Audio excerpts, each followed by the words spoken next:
Hi friends, welcome to కాస్లా channel. నేను మీ శంకర్. ఫ్రెండ్స్, అల్లు అర్జున్కి బ్యాడ్ టైం నడుస్తుందా అంటే అవునని అంటున్నారు సినీ విశ్లేషకులు. మొదటిగా cinema release. Pushpa 2 cinema release August 15వ తారీఖు అవుతుందని సినిమా యూనిట్ ఎప్పుడో ప్రకటించింది.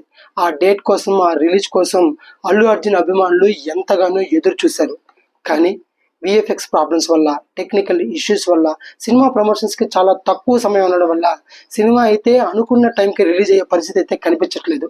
నిజంగా ఇది అల్లు అర్జున్ అభిమానులకి చేదు వార్త. మరొకటి ఏంటంటే, పిఠాపురం నుంచి పవన్ కళ్యాణ్ గారు పోటీ చేశారు. దానికి మెగా అభిమానులు, మెగా ఫ్యామిలీ అందరూ పిఠాపురం వెళ్ళి సపోర్ట్ చేశారు. అదే సమయంలో అల్లు అర్జున్ గారు నంద్యాల వెళ్ళడం, వైసీపీ అభ్యర్థికి సపోర్ట్ చేయడం, అక్కడ నుంచి అల్లు అర్జున్ అభిమానులకి, మెగా అభిమానులకి మధ్యకి జరిగిన వార్ మీకు అందరికీ తెలిసిందే. నాగబాబు గారు ట్వీట్ చేయడం, మళ్ళీ ఆ ట్వీట్ డిలీట్ చేయడం, ఈ కాంట్రవర్సీ అంతా మీకు తెలిసిందే. ఈ కాంట్రవర్సీ అన్నిటి తర్వాత పవన్ కళ్యాణ్ గారు అత్యద్భుతంగా గెలవడం, దానికి అల్లు అర్జున్ గారు శుభాకాంక్షలు తెలుపుతూ ట్వీట్ చేయడం కూడా జరిగింది. కానీ ఆ ట్వీట్కి మెగా అభిమానులు అయితే పూర్తిగా సాటిస్ఫాక్షన్ అయినట్టయితే కనిపించట్లేదు ఫ్రెండ్స్. ఇంకా వాళ్ళలో ఏదో చిన్న కోపం ఉంది. ఇటువంటి సిచ్యువేషన్లో సాయి ధర్మ తేజ్ గారు, ఆయన పవన్ కళ్యాణ్ గారి మేనల్లుడే కాదు, మెగా అభిమానుల్లో ఒక్కడు, మెగా అభిమానుల్లో ముందు స్థానంలో ఉంటాడు.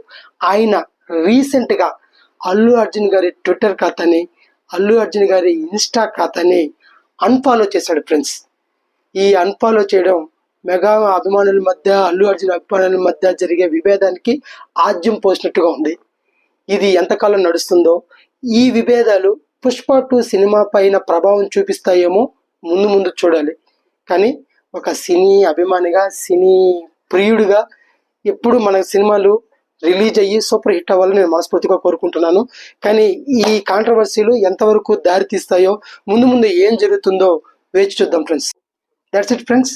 ఇది ఈరోజు వీడియో. ఈ వీడియో కానీ మీకు నచ్చితే please like, share and subscribe. Thank you friends.